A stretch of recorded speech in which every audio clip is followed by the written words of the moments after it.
Hello ಎಲ್ರಿಗೂ ಹೇಗಿದ್ದೀರಾ? ನಾವಂತೂ ತುಂಬ ಚೆನ್ನಾಗಿದ್ದೀವಿ. ಸೊ ಈ ದಿನ ವ್ಲಾಗ್ನ ನಾನು ಸಂಜೆಯಿಂದ ಶುರು ಮಾಡಿದ್ದೀನಿ.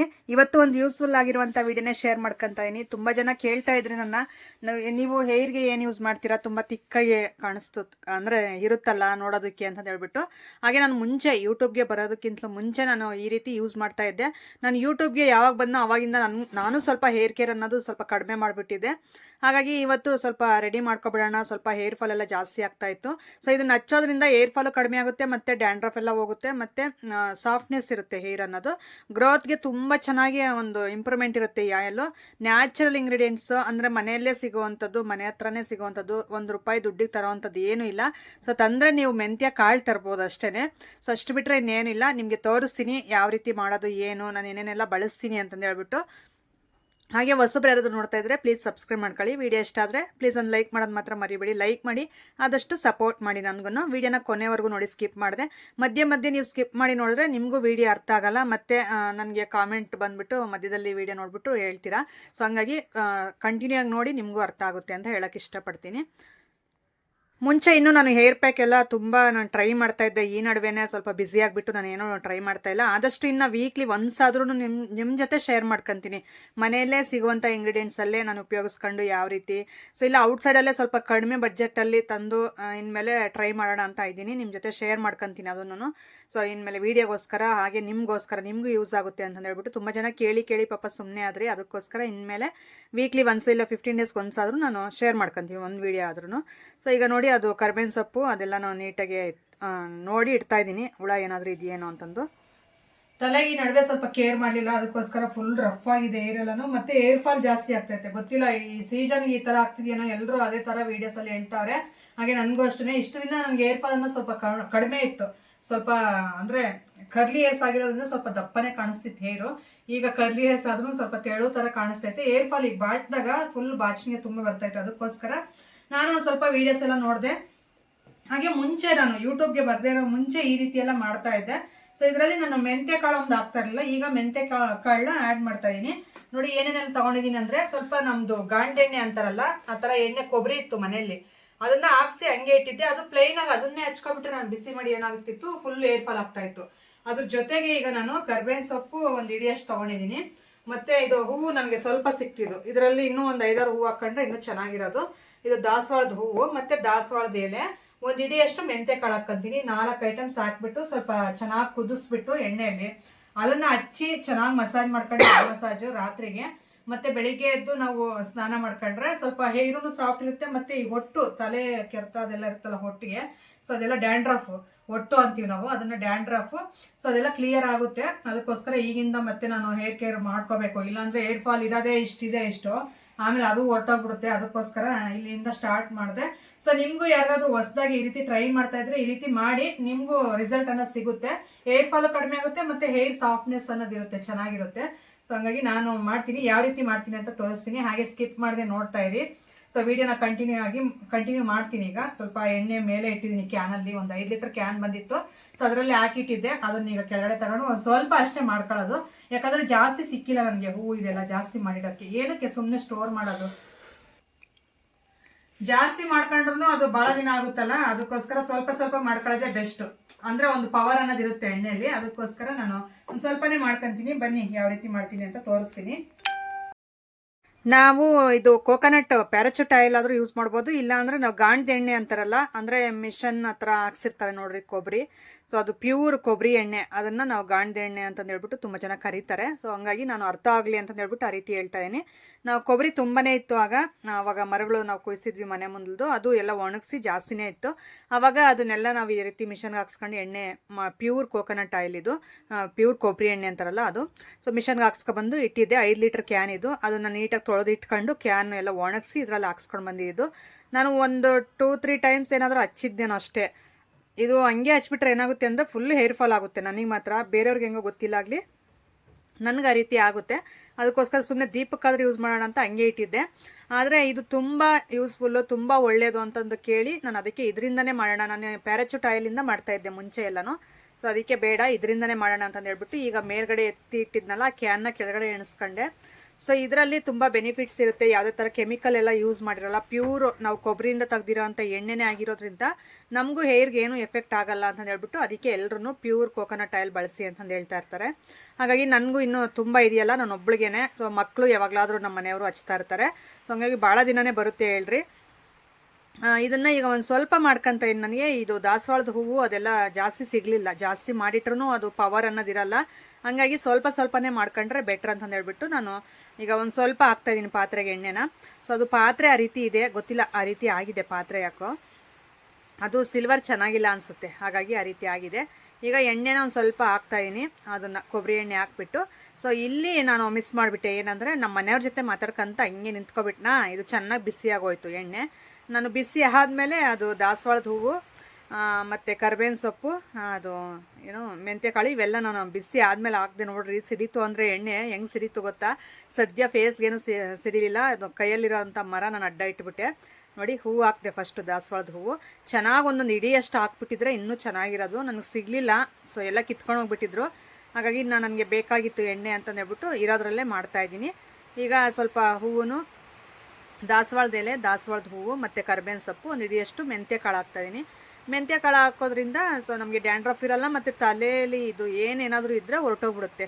ಅದು ಮೆಂತ್ಯ ಕಾಳು ಸ್ವಲ್ಪ ಒಗ್ರಲ್ಲ, ಕಹಿ ಬರುತ್ತಲ್ಲ, ಸೊ ಹಂಗಾಗಿ ಹೊರಟೋಗ್ಬಿಡುತ್ತೆ. ಹಾಗಾಗಿ ಇದನ್ನು ಯೂಸ್ ಮಾಡೋದ್ರಿಂದ ಕಂಡೀಷ್ನರ್ ಆಗಿನೇ ಯೂಸ್ ಆಗುತ್ತೆ. ಇದು ತುಂಬ ಚೆನ್ನಾಗಿರುತ್ತೆ. ಇದನ್ನೆಲ್ಲ ಹೇರ್ ಪ್ಯಾಕ್ ಎಲ್ಲ ಹಾಕ್ತಾಯಿದ್ದೆ ಮುಂಚೆ, ಆದರೆ ತುಂಬ ಕಷ್ಟ ಇದು ಮೆಂತ್ಯ ಕಾಳು ಹೇರ್ ಪ್ಯಾಕ್ ಹಾಕಿದ್ರೆ ಅದನ್ನು ಎಲ್ಲ ಕ್ಲೀನ್ ಮಾಡೋದು. ಇದನ್ನು ಈಗ ಚೆನ್ನಾಗಿ ಅದೆಲ್ಲ ಅದರಲ್ಲಿರುವಂಥ ಸಾರಾಂಶ ಎಲ್ಲ ಎಣ್ಣೆಯಲ್ಲಿ ಬಿಟ್ಕೋಬೇಕು, ನೀಟಾಗಿ ಎಲ್ಲ ಫ್ರೈ ಮಾಡ್ಕೋಬೇಕು. ನಾನು ಸಿಮ್ಮಲ್ಲೇ ಇಟ್ಕೊಂಡು ತುಂಬ ಹೊತ್ತು ಚೆನ್ನಾಗಿ ಕುದಿಸ್ಕೊಂಡೆ. ಸೊ ಆಯಿಲಲ್ಲಿ ಸ್ವಲ್ಪ ಹೊತ್ತು ಕುದಿಲಿ ಅಂತ ಹೇಳ್ಬಿಟ್ಟು ನೀಟಾಗಿ ಆ ರೀತಿ ಮಿಕ್ಸ್ ಮಾಡಿ ನನ್ನ ಕೆಲಸಗಳು ಇರ್ತಾವಲ್ಲ, ಸೊ ಸಣ್ಣ ಪುಟ್ಟ ಕೆಲಸಗಳೆಲ್ಲ ಮಾಡ್ತಾ ಬಂದೆ ಮನೆಯಲ್ಲಿ. ಸೊ ನಿಮಗೆ ಡಿಸ್ಟರ್ಬೆನ್ಸ್ ಇರ್ಬೋದು, ನಾನು ವಾಯ್ಸ್ ಓವರ್ ಕೊಡಬೇಕಾದ್ರೆ ಮಳೆ ಬರ್ತಾಯಿತ್ತು ಹೊರಗಡೆ ಜೋರಾಗೆ. ಸೊ ಹಂಗಾಗಿ ಅರ್ಥ ಮಾಡ್ಕೊತೀರಾ ಅಂತ, ಅಡ್ಜಸ್ಟ್ ಮಾಡ್ಕೊಳ್ಳಿ ಪ್ಲೀಸ್, ಅರ್ಥ ಮಾಡ್ಕೊತೀರಾ ಅಂತ ಅಂದ್ಕೊಂಡಿದ್ದೀನಿ. ಈಗ ನೋಡಿ ನೀಟಾಗಿ ಆ ರೀತಿ ಎಲ್ಲ ಅದರಲ್ಲಿರುವಂಥ ಸಾರಾಂಶ ನಾನು ಹಾಕಿದ್ನಲ್ಲ ಎಲ್ಲ ಒಂದಿದೆಯಷ್ಟು. ಸೊ ಅದರಲ್ಲಿರೋ ಸಾರಾಂಶ ಎಲ್ಲ ಎಳ್ಕೊಂಡಿದೆ ಆಯಿಲು. ಸೊ ಈಗ ಒಂದು ಸ್ವಲ್ಪ ಹೊತ್ತು ತಣ್ಣಗಾಕೆ ಬಿಡಬೇಕು ಎಣ್ಣೆನ. ಸೊ ಈ ರೀತಿ ತಣ್ಣಗಾದ್ಮೇಲೆ ಅದನ್ನು ನಾನು ಸೋದಿಸ್ಕೊತೀನಿ. ಒಂದು ಇದು ಜಾಲರ ಟೈಪ್ ಐತಲ್ಲ, ಒಂದು ನನಗೆ ಕಾಫಿ ಸೋಸೋದು, ಇದರಲ್ಲಿ ತುಪ್ಪ ಸೋಸ್ತೀವಿ, ಇದರಲ್ಲಿ ಸಾರಿ ಕಾಫಿ ಅಲ್ಲ, ತುಪ್ಪ ಸೋಸ್ತೀವಿ ಇದರಲ್ಲಿ. ನಾನು ಯಾವಾಗಲಾದರೂ ಸೋಸೋಕ್ಕೆ ಇರುತ್ತೆ ಅಂತ ಹೇಳ್ಬಿಟ್ಟು ತೊಗೊಂಡಿದ್ದು. ಈಗ ನನಗೆ ಎಣ್ಣೆಗೆ ಎಲ್ಲ ಯೂಸ್ ಆಯಿತು. ಇಲ್ಲಾಂದರೆ ಒಂದು ವೈಟ್ ಕ್ಲಾತಲ್ಲಿ, ಇದಿಲ್ಲ ಅಂದರೆ ಒಂದು ವೇಳೆ ವೈಟ್ ಕ್ಲಾತಲ್ಲಿ ಈ ರೀತಿ ಸೋದಿಸ್ಕೋಬೋದು, ಇನ್ನೂ ಚೆನ್ನಾಗಿ ಕ್ಲೀನಾಗಿ ನಾವು ಹಿಂಡ್ಬೋದು ಅದೆಲ್ಲ ಹಾಕ್ಬಿಟ್ಟು. ಸೊ ನಾನು ಕೈಯಲ್ಲೇ ಹಿಂಡ್ಬಿಟ್ಟು ಅದನ್ನು ನೀಟಾಗಿ ಆ ಕಡೆ ಎಸ್ದೆ, ಅಂದರೆ ನಾವು ವೇಸ್ಟೇ ಹಾಕ್ಬಿಟ್ಟೆ ಅದನ್ನು. ಸೊ ಹಿಂಗೆ ನೀವು ವೀಕ್ಲಿ ಒಂದು ಟ್ವೈಸೋ ಇಲ್ಲ ಒಂದು 3 ಸಾರಿನ ಈ ರೀತಿ ಹಚ್ಚಿದ್ರೆ ಎಣ್ಣೆನ, ಸೊ ನಿಮಗೂ ಹೇರ್ ಫಾಲ್ ಅನ್ನೋದಾಗಲ್ಲ, ಮತ್ತು ಡ್ಯಾಂಡ್ರಫ್ ಅನ್ನೋದಿರಲ್ಲ, ಮತ್ತು ಹೇರ್ ಗ್ರೋತ್ ತುಂಬ ಚೆನ್ನಾಗಿರುತ್ತೆ. ಸೊ ನಾನು ಇದನ್ನು ಹಚ್ಚಿದಾಗಿಂದ ಸುಮಾರು ಅಂದರೆ ನಾನು ಮುಂಚೆ ಚೆನ್ನಾಗಿ ಹಚ್ತಾ ಇದ್ದೆ, ಆವಾಗ ಚೆನ್ನಾಗೇ ಹೇರ್ ಗ್ರೋತ್ ಇತ್ತು ನನಗೆ. ನಾನೇ ಸ್ವಲ್ಪ ನಾನು ಹೇರ್ ಕಟ್ಟು ನಂಗೆ ತುಂಬ ಇಷ್ಟ ಆಗುತ್ತೆ. ಸೊ ಹಂಗಾಗಿ ನಾನು ಯಾವಾಗಲಾದರೂ ಹೇರ್ ಕಟ್ ಮಾಡಿಸ್ದಾಗ ಫುಲ್ ಶಾರ್ಟ್ ಮಾಡಿಸ್ಬಿಡ್ತೀನಿ. ಮತ್ತು ಅದು ನನಗೆ ಗ್ರೋತ್ ಆಗಬೇಕಂದ್ರೆ 2-3 ವರ್ಷ ಬೇಕೇ ಬೇಕಾಗುತ್ತೆ. ಸೊ ಹಂಗಾಗಿ ಇನ್ಮೇಲೆ ಸ್ವಲ್ಪ ಕಡಿಮೆ ಮಾಡೋಣ ಹೇರ್ ಕಟ್ ಎಲ್ಲನೂ, ಸ್ವಲ್ಪ ಉದ್ದ ಹೇರ್ ಬೆಳೆಸೋಣ ಅಂತ ಅಂದ್ಕೊಂಡಿದ್ದೀನಿ. ನೋಡೋಣ ಯಾವಾಗ ನನಗೆ ಮೂಡ್ ಚೇಂಜ್ ಆಗುತ್ತೋ ಗೊತ್ತಿಲ್ಲ, ಆಗಲಿ ಬೇಗ ಹೇರ್ ಕಟ್ ಮಾಡಿಸ್ಬಿಡ್ತೀನಿ ನನಗಿಷ್ಟ ಆದಾಗ ಆ ರೀತಿ. ಈಗ ನೋಡಿ ಸೋದಿಸ್ಕೊಂಡಿದ್ದಕ್ಕೆ ಅಷ್ಟು ಎಣ್ಣೆ ಸಿಕ್ತು. ಅದು ಒಂಥರ ನಮಗೆ ಗೋಲ್ಡ್ ಕಲರ್, ಕಂದು ಬಣ್ಣ ಅಂತಾರಲ್ಲ ಆ ಟೈಪ್ ಕಲರ್ ಕಾಣಿಸ್ತಾ ಇರುತ್ತೆ ಎಣ್ಣೆ. ನಾನು ಇದು ಪಾತ್ರೆಯಲ್ಲಿ ಹಾಕಿದಾಗ ನೋಡಿರಿ ವೈಟ್ ಕಲರ್ ಇತ್ತು, ಈಗ ಆ ಕಲರ್ ಬಂದಿದೆ. ಸೊ ಈಗ ಇದರಲ್ಲಿ ಒಂಚೂರು ಎಣ್ಣೆ ಒಂದು ಬೌಲ್ಗೆ ಹಾಕ್ಕೊಂಡು ತಲೆಗೆ ಹಚ್ಕೊತೀನಿ. ಸೊ ನೀವು ನಮ್ಮ ಲಾಸ್ಯ ಹೇರ್ನ ಅಬ್ಸರ್ವ್ ಮಾಡಿರ್ಬೋದು ನೀವೆಲ್ಲರೂ. ಸೊ ಅವಳಿಗೂ ಇದೇ ಎಣ್ಣೆನೇ ನಾವು ಹಚ್ತಾ ಇರೋದು. ಎಷ್ಟು ಗ್ರೋತ್ ಇದೆ ಅಂದರೆ ಅವಳಿಗೆ ಹಿಂದಿನ ವರ್ಷ ಒಂದಿಷ್ಟೇಷ್ಟು ಕಿವಿ ಹತ್ರ ಇತ್ತು ಜಡೆ. ಸೊ ಈಗ ನೋಡಬೇಕಾಗಲೇ ಬೆನ್ನು ಕೆಳಗಡೆ ಬಿದ್ದಿದೆ ಅವಳಿಗೆ ಜಡೆ. ಅವಳಿಗೂ ಅಷ್ಟೇ ತುಂಬ ಹೇರ್ ಗ್ರೋತ್ ಇದೆ, ಮತ್ತು ತುಂಬ ಹೇರ್ ಚೆನ್ನಾಗಿ ಬೆಳೆಯುತ್ತೆ. ಸೊ ಇದೇ ಎಣ್ಣೆನೇ ನಾವು ಹಚ್ತಾ ಇರೋದು ಅವಳಿಗೂ.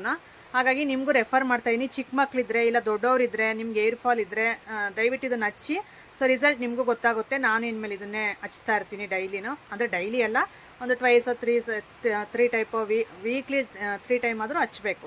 ಸೊ ನಾನು ಹಚ್ತೀನಿ ನೈಟ್. ಈಗ ಹಚ್ಬಿಟ್ಟು ಮತ್ತೆ ನಾವು ಬೆಳಿಗ್ಗೆ ಮಾರ್ನಿಂಗ್ ಸ್ನಾನ ಮಾಡಿಬಿಟ್ರೆ ಆರಾಮಾಗಿ ಕ್ಲೀನಾಗಿರುತ್ತೆ. ಮತ್ತು ಎಣ್ಣೆ ಹಚ್ಬಿಟ್ಟು ಧೂಳಲ್ಲೆಲ್ಲ ಓಡಾಡಿದ್ರೆ ಮತ್ತೆ ಅದೆಲ್ಲ ಧೂಳೆಲ್ಲ ತಲೆಯಲ್ಲೇ ಕುತ್ಕೊಬಿಟ್ಟು ಸೊ ಅದಕ್ಕೂ ಏರ್ ಫಾಲ್ ಆಗೋ ಚಾನ್ಸಸ್ ಇರುತ್ತೆ. ಅದಕ್ಕೋಸ್ಕರ ಮುಂಚೆನೇ ಹೇಳ್ತಾ ಇದ್ದೀನಿ, ಹಚ್ಕೊಂಡು ಹೊರಗಡೆ ಎಲ್ಲ ಓಡಾಡೋಕ್ಕೆ ಹೋಗಬೇಡಿ. ಸೊ ನೈಟ್ ಹಚ್ಚಿ ಡೇ ಸ್ನಾನ ಮಾಡಿ, ಇಲ್ಲಾಂದರೆ 1 hour 2 hour ಮುಂಚೆ ಹಚ್ಬಿಟ್ಟು ಸ್ನಾನ ಮಾಡ್ಬೋದು. ಸೊ ಈ ರೀತಿ ಹಚ್ಚೋದು ಅದೂ ಒಂದು ಇದಿದೆ, ಪ್ರೊಸೆಸ್ ಇದೆ ಹಚ್ಚೋದು, ಆಯಿಲು ಯಾವ ರೀತಿ ಹಚ್ಚಬೇಕು ಅನ್ನೋದು. ಸೊ ಆ ರೀತಿ ನಾವು ಬೆರಳಲ್ಲಿ ತೊಗೊಬಿಟ್ಟು ಫಿಂಗರಲ್ಲೇ ಆ ರೀತಿ ಹಚ್ಚುತ್ತಾ ಅದು ಹೆಡ್ ಮಸಾಜ್ ಮಾಡ್ತಾ ಇರಬೇಕು. ಸೊ ನಮಗೆ ಬ್ಲಡ್ ಸರ್ಕ್ಯುಲೇಷನ್ ಆದಂಗೆ ಆಗುತ್ತೆ ತಲೆಗೆ, ಮತ್ತು ಅದು ಹೇರ್ ಗ್ರೋತ್ ಆಗೋಕ್ಕೂ ಒಂದು ಬೆನಿಫಿಟ್ ಈ ರೀತಿ ಹಚ್ಚೋದ್ರಿಂದ. ಅಂದರೆ ನಾವು ಫಿಂಗರಲ್ಲಿ ಆ ರೀತಿ ರೌಂಡ್ ಶೇಪಲ್ಲಿ ನಾವು ಈ ರೀತಿ ಮಾಡೋದ್ರಿಂದ ಸೊ ಆ ರೀತಿ ಹಚ್ಚಬೇಕು. ಅದಕ್ಕೆ ಹೇರ್ ಗ್ರೋತ್ ಅನ್ನೋದು ಇರುತ್ತೆ. ಮತ್ತು ನಾನು ಈ ರೀತಿ ನೋಡಿ ಉಲ್ಟಾ ಮಾಡಿಬಿಟ್ಟು ಹೇರು ಈ ರೀತಿನೂ ಹಚ್ತಾ ಇದ್ದೀನಿ. ಯಾಕಂದರೆ ನಮಗೆ ಈ ಫ್ರಂಟಲ್ಲಿ ಯಾವಾಗಲೂ ನಾವು ನಿಂತ್ಕೊಂಡು ತಲೆ ಸ್ನಾನ ಮಾಡೋದು, ಹಂಗೆ ಡೈರೆಕ್ಟ್ ತಲೆಗೆ ಸ್ನಾನ, ಡೈರೆಕ್ಟ್ ತಲೆಗೆ ಎಣ್ಣೆ ಹಂಗೆ ಹಚ್ಕೊಂಡು ಅಲ್ಲಿಗೆ ನಮಗೆ ಬ್ಲಡ್ ಸರ್ಕ್ಯುಲೇಷನ್ ಅನ್ನೋದು ಇರಲ್ಲ. ಸೊ ಒಂದು 5 ನಿಮಿಷ ಆಗಲಿ ಈ ರೀತಿ ಉಲ್ಟಾ ಮಾಡಿಬಿಟ್ಟು ತಲೆನ. ಸೊ ಈಗ ನಾವು ಬುರುಡೆಗೆ ತಗೊಂಡು ಎಣ್ಣೆನ ನೀಟಾಗಿ ರೀತಿ ಸ್ವಲ್ಪ ಉಗುರು ಬೆಚ್ಚಿದೆ ಆಯಿಲ್ ಅನ್ನೋದು ಯಾವಾಗಲೇ ಹಚ್ಚಲಿ ಸ್ವಲ್ಪ ಉಗುರು ಬೆಚ್ಚು ಮಾಡ್ಕೊಂಡು ಅಂದರೆ ಬಿಸಿ ಮಾಡ್ಕೊಂಡು ಆಯಿಲ್ನ ಹಚ್ಕೋಬೇಕು ನಾವು ತಲೆಗೆ. ಆಗ ಆ ರೀತಿ ಮಸಾಜ್ ಮಾಡಿಬಿಟ್ರೆ ತುಂಬ ಚೆನ್ನಾಗಿ ವರ್ಕೌಟ್ ಆಗುತ್ತೆ ಹೇರ್ ಗ್ರೋತ್ಗೆ ಅನ್ನೋದು ಟಿಪ್ಸ್ ನಾನು ಹೇಳ್ತಾ ಇರೋವಂಥದ್ದು. ಸೊ ನಾನು ಯಾವಾಗಲಾದರೂ ಆಯಿಲ್ ಹಚ್ಚಲಿ ಈ ರೀತಿ ತಪ್ಪದೆ ಮಾಡ್ತೀನಿ. ಸೊ ಈ ರೀತಿ ಉಲ್ಟಾ ಮಾಡಿ ನಾವು ಫುಲ್ಲು ತಲೆನ ಒಂದು 5 ನಿಮಿಷ ಆ ರೀತಿ ಮಸಾಜ್ ಮಾಡ್ಕೊಂಡು ಮತ್ತೆ ಉಳುಕೆ ಆಗಿರೋ ಹೇರ್ಗೆಲ್ಲ ಚೆನ್ನಾಗಿ ಒಂದು ಆಯಿಲ್ ಅನ್ನೋದು ಅಪ್ಲೈ ಮಾಡಿಬಿಟ್ರೆ ನಾವು ಇನ್ನು ಬೆಳಿಗ್ಗೆ ಅಲ್ವಾ ಸೊ ಸ್ನಾನ ಮಾಡೋದು ನಾನು ಅದನ್ನು ನೀಟಾಗಿ ತುರುಬು ಕಟ್ಟಿಬಿಟ್ಟು ನಾನು ನೈಟ್ ಫುಲ್ ಹಂಗೆ ರೆಸ್ಟ್ ಮಾಡೋಕ್ಕೆ ಬಿಟ್ಬಿಡ್ತೀನಿ ಹೇರು. ಸೊ ಬೆಳಿಗ್ಗೆ ಅಷ್ಟರಲ್ಲಿ ಫುಲ್ ಸಾಫ್ಟೂ ಆಗಿರುತ್ತೆ ಮತ್ತು ಚೆನ್ನಾಗಿ ನೆಂದಿರುತ್ತೆ ಹೇರ್ ಅನ್ನೋದು. ಸೊ ಈ ರೀತಿ ಮಾಡಿ ನೀವು ತಪ್ಪದೆ ನಿಮಗೂ ಹೇರ್ ಗ್ರೋತು ಅಂದರೆ ನಿಮಗೂ ಒಂದು ಇದಿರುತ್ತೆ, ನಿಮಗೂ ಬೆನಿಫಿಟ್ ಇರುತ್ತೆ ಮತ್ತು ಇಂಪ್ರೂವ್ಮೆಂಟ್ ಅನ್ನೋದು ಇರುತ್ತೆ, ನೀವೇ ಹೇಳ್ತೀರಾ ಆಮೇಲೆ. ಸೊ ನೈಟ್ ಆದಮೇಲೆ ನಾನು ಇನ್ನೇನು ವ್ಲಾಗ್ನ ಶೂಟ್ ಮಾಡೋಕ್ಕಾಗಲಿಲ್ಲ. ಆಯಿಲ್ ಹಚ್ಚಿದ್ಮೇಲೆ ನಾವು ಅಲ್ಲಿಗೆ ಊಟ ಮಾಡಿ ಮಲ್ಕೊಂಡ್ವಿ. ಮತ್ತು ಮಾರ್ನಿಂಗು ಈಗ ನಾನು ವ್ಲಾಗ್ನ ಕಂಟಿನ್ಯೂ ಮಾಡ್ತಾ ಇದ್ದೀನಿ. ಇಲ್ಲಿ ನಮ್ಮ ಪಾರುನು ಇವನು ನಮ್ಮ ಚಿಂಟು, ನಮ್ಮಮ್ಮ ಅವ್ರ ಚಿಂಟು ಅವನು. ಸೊ ಇಬ್ಬರು ಜಗಳ ಮಾಡ್ತಾವ್ರಿ ಇಲ್ಲಿ ಕುತ್ಕೊಂಡು ನೋಡಿ. ಏನು ಜಗಳ ಅಂತೀರಾ, ನನ್ನ ವಾಯ್ಸ್ ಇಟ್ಟಿದ್ರೆ ನೀವು ಕೇಳ್ತಿದ್ರಿ, ಏನು ಬಾಯ್ ಮಾಡ್ತಾಯಿದ್ರು. ಹಾಗೆ ನಮ್ಮ ಮನೆಯವ್ರಿಗೆ ಒಂದು ಸ್ವಲ್ಪ ಹೊರಗಡೆದು ಒಂದು ಸ್ವಲ್ಪ ವ್ಯೂ ಹಂಗೆ ವೀಡಿಯೋ ತೊಗೊಬನ್ನಿ ಅಂತಂದು ಹೇಳ್ದೆ ಅಷ್ಟೇ. ನಾನು ಒಳಗಡೆ ನಾನು ಇಲ್ಲಿ ಹಾಲು ಕರಿತಾ ಇದ್ರಲ್ಲ ನನ್ನ ತಮ್ಮ, ಹಾಲು ತೊಗೊಂಡೋಗಿ ನಾನು ಟೀಗೆ ಅಂತ ಇಟ್ಕೊಂಡಿದ್ದೆ ಒಳಗಡೆ. ಟೀ ಮಾಡ್ತಾಯಿದ್ರೆ ಸೊ ನಮ್ಮ ಮನೆಯವರು ಸರಿ ಆಯಿತು ಅಂತಂದು ಹೇಳ್ಬಿಟ್ಟು ಕೊಟ್ಟರೆ ಅವ್ರು ಇಲ್ಲಿದ್ದು ತೆಗೆದ್ರು. ಓಕೆ ವೀಡಿಯೋನ ಇಲ್ಲೆಲ್ಲ ಕವರ್ ಮಾಡ್ಕೊಂಡ್ರು. ಈ ಕಡೆ ನನ್ನ ತಮ್ಮ ಚಪ್ರನೂ ಆಗ್ತಾವನೆ ಹಸುಗಳಿಗೆ ಅಂತಂದು ಹೇಳ್ಬಿಟ್ಟು. ಯಾಕಂದರೆ ಮಳೆ ಬಂದರೆ ಇನ್ನು ನಾವು ಕಾರ್ ನಿಲ್ಲಿಸ್ತಾ ಇದ್ವಲ್ಲ ಅಲ್ಲಿ ಕಟ್ತಾ ಇದ್ರು ಹಸುಗಳೆಲ್ಲನೂ. ಈಗ ನಮಗೆ ಕಾರ್ ಬಂದಿರೋದ್ರಿಂದ ಪಾಪ ಅಲ್ಲಿ ಹಸುಗಳು ಕಟ್ಟೋಕ್ಕೆ ಪ್ಲೇಸ್ ಇಲ್ಲ ಈಗ, ಅದಕ್ಕೆ ಇಲ್ಲಿ ಅವನು ರೆಡಿ ಮಾಡ್ತಾ ಇದ್ದ. ನೋಡ್ತಾ ಇರ್ಬೋದು ಹಸುಗಳು ಹಾಲೆಲ್ಲ ಕರೆದುಬಿಟ್ಟು ಅವನು ನನ್ನ ತಮ್ಮ ಇನ್ನು ಡೈರಿಗೆ ಹೋಗೋಕ್ಕೆ ಟೈಮ್ ಆಗುತ್ತೆ ಅಂತಂದು ಹೇಳ್ತಾ ಇದ್ದಾರೆ. ಸರಿ ಆಯಿತು ಅಂತಂದು ಹೇಳ್ಬಿಟ್ಟು ಇಲ್ಲಿ ವೀಡಿಯೋ ಮಾಡ್ಕೊಂಡು ಬರ್ತಾರೆ ಅಂತ ನಾನು ವೆಯ್ಟ್ ಮಾಡ್ತಾ ಇದ್ದೀನಿ ಅಲ್ಲಿ ಟೀ ಮಾಡ್ತಾ. ಸೊ ಇಲ್ಲಿಂದ ಏನು ಮಾಡಿದ್ದಾರೆ, ಫುಲ್ ರೋಡ್ಗೆ ಹೋಗಿದ್ದಾರೆ ವೀಡಿಯೋ ಮಾಡೋದಕ್ಕೆ, ಅಂದರೆ ನಮ್ಮ ಏರಿಯಾ ಮೇಯ್ನ್ ರೋಡ್ ಎಲ್ಲ ತೋರಿಸೋದಕ್ಕೆ ಅಂತ ನೋಡಿ. ಸೊ ಇಲ್ಲಿಂದ ಕೆಳಗಡೆ ಡೌನಿಗೆ ಬಂದರೆ ನಮ್ಮ ಮನೆ, ಇಲ್ಲಿ ಮೇಲ್ಗಡೆ ರೋಡ್ ನೋಡ್ತಾ ಇರ್ಬೋದು. ಡೈರಿ ಆ ಕಡೆ ಆಗಿದೆ, ಅಲ್ಲೂ ತೋರಿಸ್ತೀನಿ ಇಲ್ರಿ. ಸೊ ಇಲ್ಲಿ ನಮ್ಮ ಅತ್ತೆ ಆಗಬೇಕಾಗಿತ್ತು ಅವರು. ಸೊ ಅವ್ರು ಇಲ್ಲಿ ಇಲ್ಲ, ಈಗ ಹೊಲದಲ್ಲಿದ್ದಾರೆ. ಹಾಗಾಗಿ ಅದೆಲ್ಲ ಸ್ವಲ್ಪ ಬಿದ್ದೋಗಿದೆ ಎಲ್ಲನೂ. ಅಲ್ಲಿ ಬ್ಲೂ ಕಲರ್ ಟ್ಯಾಂಕ್ ಇದೆಯಲ್ಲ, ಸೊ ಅಲ್ಲೇ ಅದು ವೈಟ್ ಕಲರ್ ಪೇಂಟ್ ಕಾಣಿಸ್ತಾ ಇದೆ ನೋಡಿ, ಅದು ಹಾಲಿನ ಡೈರಿ ನಮ್ಮದು. ಅಂದರೆ ನಮ್ಮೂರದು, ನಮ್ಮದಲ್ಲ ಸಾರಿ, ನಮ್ಮೂರಲ್ಲಿ ಇರೋವಂಥದ್ದು. ಆಮೇಲೆ ನಮ್ಮದು ಅಂದ್ಕೊಂಡಿರ ಅಲ್ಲಿಗೆ ಈಗ ಎಲ್ಲರೂ ನನ್ನ ತಮ್ಮ ಮತ್ತು ಊರಿನ ಜನ ಎಲ್ಲರೂ ಹಾಲು ತೊಗೊಂಡು ಬರ್ತಾರೆ. ಅಲ್ಲಿ ಒಬ್ಬರು ತಾತನೂ ಬರ್ತಾರೆ ನೋಡಿ ಹಾಲು ಕ್ಯಾರಿಯರ್ ಇಟ್ಕೊಂಡು. ಸೊ ಹಿಂಗೆ ಬಸ್ ಹೋಯ್ತು ಒಂದು ಹಿಂಗೆ ತೋರ್ಸೋಕ್ಕೆ ಅಂತ ಬಂದಿದ್ದಾರೆ. ಭಾಳ ಚೆನ್ನಾಗಿರುತ್ತಲ್ಲ ಹಳ್ಳಿ ವಾತಾವರಣ. ಸೊ ಹಳ್ಳೀಲಿ ಮನೆಗಳೆಲ್ಲ ನೋಡೋಕೆ ತುಂಬ ಇಷ್ಟ ಆಗುತ್ತೆ. ಸಿಟೀಲಿ ನೋಡುವಂಥವ್ರಿಗೆ ತುಂಬ ಇಷ್ಟ ಆಗುತ್ತೆ. ನಮಗೆ ಅಂದರೆ ನಮಗೆ ಡೈಲಿ ನೋಡಿಬಿಟ್ಟು ನಾರ್ಮಲ್ ಅನಿಸಿರುತ್ತೆ ಹಳ್ಳಿ ಜೀವನ ಆಗಿರ್ಬೋದು, ಮನೆಗಳಾಗಿರ್ಬೋದು. ಸಿಟೀಲಿ ಇರೋರು ಈ ಥರ ಕ್ಲೈಮೇಟ್ ಆಗಿರ್ಬೋದು, ಈ ಥರ ವಾತಾವರಣ ನೋಡಿಬಿಟ್ರೆ ಸೊ ತುಂಬ ಖುಷಿ ಪಡ್ತಾರೆ ಅವರು. ಅದಕ್ಕೋಸ್ಕರ ನಮ್ಮ ಮನೆ ತೋರ್ಸೋಕ್ಕೆ ಅಂತ ಬಂದಿದ್ದಾರೆ. ಇಲ್ಲಿ ನೋಡ್ತಾ ಇರ್ಬೋದು ಹಾಲು ತಗೊಂಡು ಹೋಗ್ತಾ ಇದ್ದಾರೆ ತಾತ. ಸೊ ಹಿಂಗೆ ಇಲ್ಲಿಂದ ವೀಡಿಯೋನ ಇನ್ನು ಕಂಟಿನ್ಯೂ ಮಾಡ್ತಾ ಮನೆ ಕಡೆ ಬಂದರು. ಎಲ್ಲರೂ ಅವ್ರವ್ರ ಕೆಲಸದಲ್ಲಿ ಅವ್ರು ಬ್ಯುಸಿಯಾಗಿರೆ ಎದ್ದಿದ ತಕ್ಷಣ. ಸೊ ಎಲ್ಲರೂ ಅವ್ರವ್ರ ಕೆಲಸದಲ್ಲಿ ಬ್ಯುಸಿ ಆಗಿಬಿಡ್ತಾರೆ. ಸೊ ಎಲ್ಲ ಕಡೆನೂ ಅಷ್ಟೇ ಅವ್ರವ್ರ ಕೆಲಸ ಸಾಗಲೇಬೇಕಲ್ಲ ಮುಂದಕ್ಕೆ. ಹಾಗಾಗಿ ಇಲ್ಲಿ ಒಂದು ಸ್ವಲ್ಪ ವೀಡಿಯೋನೆಲ್ಲ ಕವರ್ ಮಾಡ್ಕೊಂಡು ನೆಕ್ಸ್ಟ್ ಮನೆ ಕಡೆ ಬಂದಿದ್ದಾರೆ ನೋಡಿ. ರಿಟರ್ನ್ ಇಳಿದು ಕೆಳಗಡೆ ಬರ್ತಾವ್ರೀಗ. ಸೊ ನಾನು ವೀಡಿಯೋ ಕವರ್ ಮಾಡ್ಕೊಂಡು ಬಂದಮೇಲೆ ವೀಡಿಯೋ ಕವರ್ ಮಾಡ್ಕೊಂಡು ಬಂದ್ರಾ ಅಂತ ಕೇಳಿದೆ. ಹ್ಞೂ ಅಂದರು. ಸರಿ ಅಂತಂದು ಹೇಳ್ಬಿಟ್ಟು ತಗೊಂಡು ನೋಡಿದ್ರೆ, ಓ ರೋಡ್ಗೆಲ್ಲ ಹೋಗಿದೆಯಾ ಅಂತ ನಾನು ಹೇಳ್ತಾ ಇದ್ರು, ನಗ್ತಾಯಿದ್ರು. ಇರಲಿ ಬಿಡು ನಿಮ್ಮ ವ್ಯೂವರ್ಸ್ ನೋಡ್ತಾರೆ ಅದಕ್ಕೆ ತೋರಿಸ್ದೆ, ಬರೀ ಮನೆ ಹತ್ರ ತೋರಿಸ್ತೀಯಲ್ಲ ಹೊರಗಡೆ ಹಂಗೆ ಹೋಗಿ ತೋರಿಸ್ದೆ ಅಂದರು. ಸರಿ ಆಯಿತು ಅಂತಂದು ಹೇಳ್ಬಿಟ್ಟು ಮೊಬೈಲಲ್ಲಿ ನೋಡಿ ಖುಷಿ ಆಯ್ತು ನನಗೂ. ಪರವಾಗಿಲ್ಲ ಅಲ್ಲಿ ಮೇಲೆ ಹೋಗಿ ಸ್ವಲ್ಪ ಮಾಡ್ಕೊಂಡು ಬಂದವ್ರೆ ಅಂತ. ಹಾಗೆ ಒಳಗಡೆ ಬಂದರು ನೋಡಿ. ನಾನು ಒಳಗಡೆ ಟೀ ಮಾಡ್ತಾಯಿದ್ದೀನಿ. ಸೊ ಇನ್ನೇನು ಟೀ ಎಲ್ಲ ಕಂಪ್ಲೀಟ್ ಮಾಡಿದ್ರೆ ಇನ್ನು ಟಿಫನ್ ಮಾಡಬೇಕು. ನಮ್ಮ ಸಿಂಬ ಚಿಂತೆ ಮಾಡ್ತಾವನೆ ಎದ್ದಿದ ತಕ್ಷಣ. ಅವ್ನಿಗೆ ಹೆಂಗೆ ಅಂದರೆ ನಾನು ಇಟ್ಕೊಂಡು ಓಡಾಡ್ತಾ ಇರ್ಬೇಕು, ಹಂಗಾದ್ರೆ ಫುಲ್ ಖುಷಿಯಾಗಿ ಓಡಾಡ್ತಾನೆ. ಸ್ವಲ್ಪ ನಾವು ಕಟ್ಟಾಕ್ಬಿಟ್ರು ಬಲು ಚಿಂತೆ. ಏನು ಚಿಂತೆ ಅಂದರೆ ಏನೋ ಸಂಸಾರ ಸಾಗಿಸ್ಬೇಕು ಅನ್ನೋಷ್ಟು ಚಿಂತೆ ಅವನಿಗೆ. ಸೊ ಹಂಗೆ ಅವ್ನು ಚಿಂತೆ ಮಾಡ್ತಾವನಲ್ಲಿ. ಹಾಗೆ ನಮ್ಮ ಮನೆಯವ್ರು ಒಳಗಡೆ ಬಂದರು ನೋಡಿ. ವೀಡಿಯೋ ಹಂಗೆ ಕವರ್ ಮಾಡ್ತಾ ನಾನು ನೈಟ್ ನೀವು ನೋಡಿರ್ಬೋದು ನನ್ನ ತಲೆಗೆ ಆಯಿಲ್ ಹಚ್ಬಿಟ್ಟು ಆ ರೀತಿ ತುರುಬು ಕಟ್ಕೊಂಡು ಮಲಗಿದ್ದೆ. ಸೇಮ್ ಅದೇ ರೀತಿಯೇ ಇದೆ. ಇನ್ನೂ ಸ್ನಾನ ಮಾಡ್ಕೊಂಡು ಈಗ ನೆಕ್ಸ್ಟು ನಾನು ಟಿಫನ್ ಮಾಡಬೇಕು. ಈಗ ಟೀ ಮಾಡ್ತಾಯಿದ್ದೀನಿ. ಓಕೆ, ಇವತ್ತಿನ ವೀಡಿಯೋನ ಇಲ್ಲಿಗೆ ಎಂಡ್ ಮಾಡ್ತಾ ಇದ್ದೀನಿ. ಸಿಗೋಣ ನಾಳೆ ಒಂದು ಒಳ್ಳೆ ವ್ಲಾಗ್ ಮುಖಾಂತರ. ಹಾಗೆ ಹೊಸಬ್ರು ಯಾರಾದರೂ ನೋಡ್ತಾ ಇದ್ದರೆ ಪ್ಲೀಸ್ ಸಬ್ಸ್ಕ್ರೈಬ್ ಮಾಡ್ಕೊಳ್ಳಿ. ವಿಡಿಯೋ ಇಷ್ಟ ಆದರೆ ಪ್ಲೀಸ್ ಒಂದು ಲೈಕ್ ಮಾಡೋದು ಮಾತ್ರ ಮರಿಬೇಡಿ. ಸಿಗೋಣ ನಾಳೆ. Thank you for watching. Bye.